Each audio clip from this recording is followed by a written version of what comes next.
Bom, numa altura em que aumentam as movimentações em direção ao Irão, com os navios militares dos Estados Unidos a caminho, estão cada vez mais perto, poderemos esperar o quê e em breve?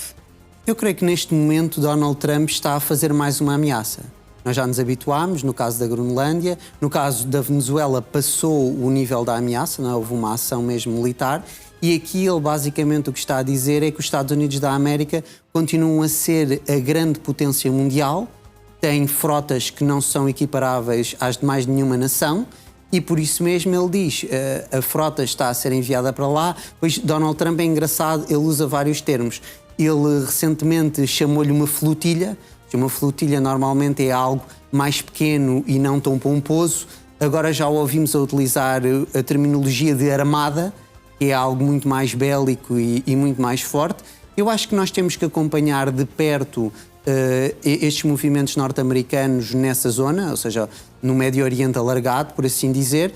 No entanto, acho que estamos longe de um ataque ao Irão, porque parece que ali aquela hora H, os protestos e com tudo o que estava a acontecer, se tivéssemos visto um ataque era mais provável tê-lo visto nessa altura. No entanto, Bruna, nós não podemos descartar essa possibilidade. Os Estados Unidos poderá ter recuado por causa disso? Sim, Donald Trump em alguma medida recuou porque eu acho que aquilo que estava a acontecer no Irão não foi suficientemente grande e nós já vimos há pouco, estão a apontar agora a cerca de 5 mil mortos. Claro que são demasiados, eu digo sempre que um só morto já é demasiado. Mas, na realidade, nós temos sempre que nos recordar que o Irão é um país com mais de 80 milhões de pessoas. Ou seja, nós temos que sempre fazer uma proporcionalidade para termos noção, de facto, do número dos mortos na realidade do país. Ou seja, num país como no Irão, que é muito mais populoso, é diferente 5 mil mortos do que num país como Portugal, que é muito menos populoso. Nós temos que sempre ter essa noção da escala e da proporcionalidade. Nós estamos a falar de uma nação bastante populosa, bastante antiga, e por isso mesmo Donald Trump sabe que lidar com a Pérsia não é lidar com o Iraque. O Iraque, quando Bush lidou com ele, era uma sociedade muito mais fragmentada, era um Estado muito mais fraco do que o Estado iraniano, e nós sabemos que, em alguma medida, isso não pode ser de maneira nenhuma descartado. Há aqui uma avaliação dos riscos. Ou seja, a América, para atacar, fez aquele ataque cirúrgico, como nós sabemos, às infraestruturas da questão nuclear, no ano passado, em 2025, pelo verão. No entanto, foi algo muito cirúrgico, ou seja, os Estados Unidos da América não continuaram o ataque durante vários dias. E isso deixa-nos antever que, se a América atacar, a meu ver, será para um derrubo de regime que não parece ser possível neste momento. Muito bem, vamos agora abordar aqui outros temas e uma das notícias mais importantes do dia. Starmer retirou o projeto de lei sobre Chagos depois de uma reação negativa de Donald Trump. O que é que sabemos até agora sobre isso? Bem, em grande medida ainda não está 100% confirmado, mas de facto esta notícia, se confirmar, estava a ser passada na mídia britânica. Nós temos aqui um recuo do governo de Starmer, que através de decisões de um tribunal internacional e mesmo uma decisão soberana do Estado britânico, ia fazer a transição deste tal arquipélago onde está a base importantíssima, e nós aqui estamos a ver este mapa de Diego Garcia, ou seja, é ali abaixo da Índia que nós conseguimos constatar esta base, é uma das bases britânicas, e esta transição seria destas tais Ilhas Chagos para o Estado de Maurício, que são outras ilhas ali na região, e os Estados Unidos da América, através de Donald Trump, vieram dizer ao seu aliado privilegiado, ou seja, aos britânicos, que não achavam isto nada bem, porque existe um acordo entre Londres e Washington que remonta ao século passado, aos tempos de Guerra Fria, e é uma base, esta base de Diego Garcia, extremamente importante para o pensamento e para a realidade anglo-americana. Aqui nós estamos a ver, é já não nessa parte do globo, mas são as bases, ou seja, os grandes portos importantes na Grã-Bretanha. Temos dois a norte, já na parte escocesa, e temos outros a sul, ou seja, naquela parte de Inglaterra. Eu não sei se era possível aqui aumentar abaixo da Índia para nós vermos a tal base e também para nos lembrarmos aqui que Zelensky, exatamente, nós conseguimos vê-la ali a sul da Índia, British Indian Ocean Territory, em inglês, ou seja, é aí que reside essa base de Diego Garcia. E podemos ver também, deixando o mapa assim, que Zelensky na altura tinha dito que a Europa era constituída de médias potências, ou seja, no discurso de Davos ele estava bastante aborrecido. Bem, se todas as pequenas potências tivessem estas bases e médias potências espalhadas pelo mundo que a Grã-Bretanha tem, ou seja, ali embaixo de Espanha nós vemos outra base, que é a base de Gibraltar. Embaixo da Turquia temos outra, que é a tal base que eu mencionei ontem, Bruna, de Akiri e Dekelia. Ou seja, nós temos aqui uma grande correnteza de base, que é um legado, obviamente, do Império Britânico, que continua. Ou seja, os britânicos têm toda esta capacidade, são também membros permanentes do Conselho de Segurança das Nações Unidas.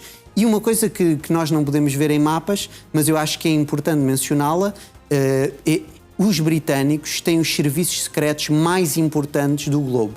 O MI6 tem os espiões mais capacitados, tem uma grande teia que é mesmo superior, diria eu, à teia russa, chinesa, norte-americana, e isto é algo que coloca a Grã-Bretanha numa posição que é extremamente forte no cenário internacional, tanto ela como a própria França. Por isso, atenção, eu não sei se Zelensky se converteu à ideia que eu tenho vindo a avançar, que nós já vivemos num mundo tripolar. É óbvio que nós não podemos comparar Londres e Paris a Moscou, Pequim e Washington.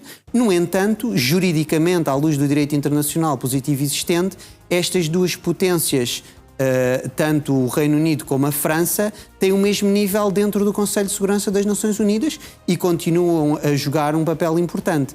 Aqui, para voltar a esta base, às Ilhas Chagos, nós temos aqui um possível recuo de Keir Starmer, e se isso vier a confirmar, nós vemos que os norte-americanos continuam a ter um canal aberto privilegiado para Londres, e Londres continua mais perto de Washington do que da União Europeia. Isso é importantíssimo, Bruna, porque nós temos ouvido dizer, e o governo de Keir Starmer, nós sabemos que muitos trabalhistas eram contra a saída do Reino Unido da União Europeia, mas aqui, mais uma vez, e nós já falámos disto ontem, Bruna, isto aqui é uma descentralização da questão ucraniana. Já a questão ucraniana é muito importante para os ucranianos, mas lá está. Esta base de Diego Garcia vai ser chave para estes países que nós vemos mais carregados, ou seja, a Rússia, a China, o próprio Irão. E, em alguma medida, isso seria o pior cenário deste século para os anglo-americanos, era que a Índia se juntasse a este bloco euroasiático. Ora, essa base nas Ilhas Chagos é absolutamente determinante. Parece que os britânicos teriam negociado com o Estado de Maurício que durante várias décadas, quase um século, essa base de Diego Garcia ia continuar em mãos britânicas e ia ser utilizada pelos anglo-americanos. Mas os americanos têm medo. E aqui é importante nós recordarmos que o poder, antes de ser exercido, esse poder é pensado, Bruna. E quando ele é pensado, nós vemos que tanto Londres como Washington o pensam talassocraticamente. O que é que isto quer dizer, uma talassocracia? São duas palavras do grego. Thalassá quer dizer mal e cracia vem de kratos, quer dizer poder. Ou seja, o Império Britânico e hoje o Império Americano continuam a pensar o poder principalmente através do mar, que é o contrário daquilo que faz a Rússia e a China, que o pensam não talassocraticamente, mas sim como telurocracias. Telurocracias é aqui do latim e do grego, telos, terra, cracia, do kratos, poder. E nós temos, de facto, um choque, que pode ser o choque mais importante deste século XXI, ali na zona do Pacífico e mesmo daquilo que são o que alguns chamam o Indo-Pacífico, que é um termo que eu não gosto, mas no Índico e no Pacífico o grande confronto pode-se jogar aí. Não se vai jogar na Europa Oriental neste século, e isso é algo que periga grandemente a posição ucraniana, porque vai perdendo relevância para estes parceiros. Muito bem. Hoje o dia fica marcado por uma série de reuniões em Abu Dhabi, inédita, entre Ucrânia, Rússia e Estados Unidos. Já lá vamos, mas o dia fica também marcado por um aviso de Viktor Orbán, deixou um recado a Zelensky e fez através da rede social X. Exatamente. Nós temos aqui um tweet de Viktor Orbán, que em alguma medida o que ele fez foi dizer exatamente, dizer a Zelensky que, em alguma medida, era importante que ele aceitasse as tentativas do presidente dos Estados Unidos da América. Aqui pensarmos que Orbán atravessou quase o deserto durante a presidência Biden, que era uma presidência que lhe era extremamente hostil. Foi uma grande sorte termos aqui o retorno para Orbán de Donald Trump à Casa Branca, e ele diz que vai continuar, ou seja, na questão económica, e aqui temos que pensar sempre em Carl Schmitt. Existem várias esferas. Nós temos uma que é a política define entre o amigo e o inimigo, a económica é outra esfera, é entre aquilo que é proveitoso e aquilo que é prejudicial, e Viktor Orbán diz que a Hungria vai continuar a fornecer energia aos ucranianos, independentemente do governo de Zelensky lhe ser extremamente hostil. É também importante nós vermos aqui esta posição de Viktor Orbán, porque a Hungria tem mais ou menos o mesmo tamanho e a mesma população de Portugal, Bruna, e nós ouvimos constantemente que Portugal não é um país demasiado pequeno para ter uma política internacional própria. Ora, a Hungria prova exatamente o contrário. E repara, muitos dizem, bem, Orbán nesta questão é uma espécie de fantoche de Putin. Depois outros vão dizer, não é um fantoche de Putin, é um fantoche de Trump. Se calhar Orbán não é fantoche nem de um nem do outro.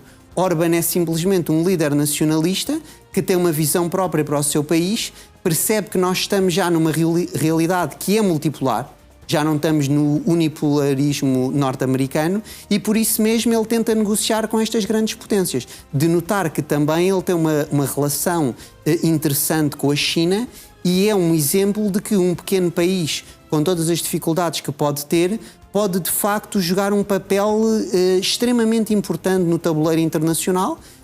Isto não quer dizer que tenhamos que concordar com a ideologia de Viktor Orbán. Eu relembro sempre que há outros países, por exemplo, a própria Áustria, que tem uma política de neutralidade, e nós estamos agora a ver aqui imagens já de Abu Dhabi, ou seja, desse encontro que em alguma medida se realizou e vai continuar nos dias vindouros.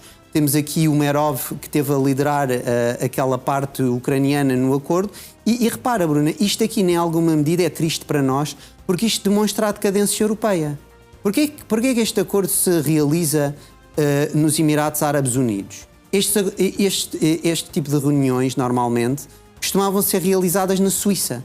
Se nós nos recordarmos, se não tivermos a memória curta, nós sabemos que antes da invasão de 2022, Vladimir Putin reuniu-se com o presidente norte-americano Joe Biden na Suíça para tentar evitar. Mas nós vemos que a própria Suíça, que é um país que desde as guerras napoleónicas defendeu a sua neutralidade e jogou um papel importante, porque os países neutros têm um papel extremamente relevante na política internacional, nós às vezes esquecemos disso, porque sendo neutros, eles podem falar para os dois lados. Por exemplo, nós sabemos que não existem relações diplomáticas diretas entre os Estados Unidos da América e o Irão, e isto é feito através da Suíça. Mas quer dizer, eu de facto acho que a Europa perde foco, e estes países noutras zonas do globo, como os Emirados Árabes Unidos, ganham mais preponderância cada vez mais neste século XXI para jogar este papel que alguns países europeus já não conseguem jogar, porque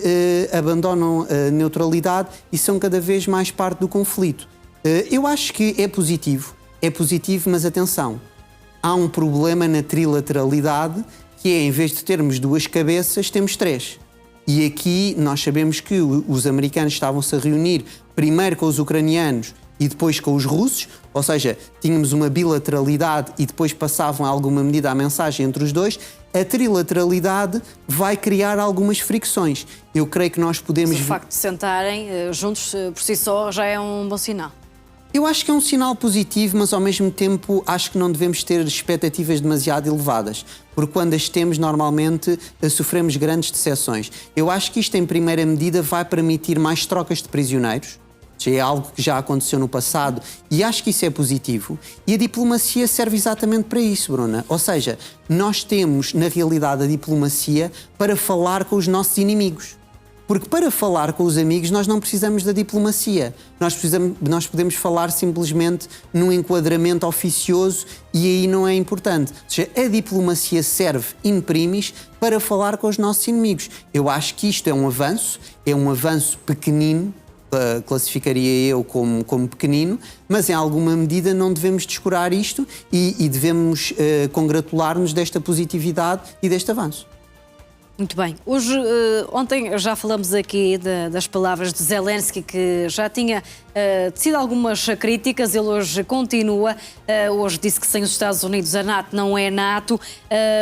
Está a exagerar ou é uma verdade em conta?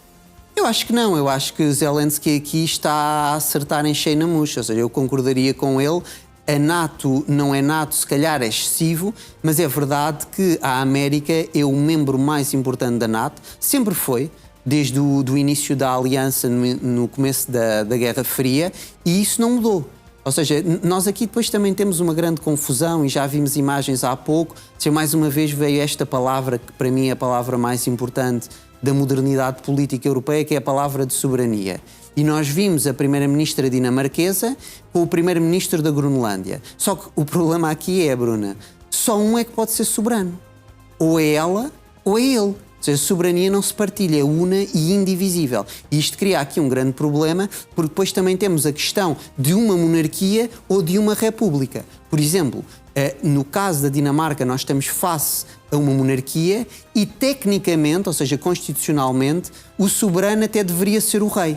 O rei é o chefe de Estado e a primeira-ministra é só a chefe de governo. Reparemos, nos Estados Unidos da América, que é uma república, e podemos estabelecer aqui uma comparação com o nosso próprio país, que é Portugal, nós temos uma divisão em Portugal também. Ou seja, o chefe de Estado é o presidente, neste momento Marcelo Rebelo de Sousa, e o chefe de governo é Luís Montenegro. Mas repara, na República Norte-Americana, estas duas funções que em Portugal estão separadas são unidas. Ou seja, o chefe de Estado e de governo na América é o mesmo. É o presidente, é Donald J. Trump. E nós aqui vemos de facto que quando nós trocamos de país para país, de Estado para Estado, cada Estado é um ordenamento jurídico ou político específico. Ou seja, nós temos sempre que perceber isso. E eu acho que, em alguma medida, a Groenlândia, o melhor que faria nesta situação era meter-se debaixo da alçada da Dinamarca e deixar a Dinamarca tratar desta questão bilateralmente.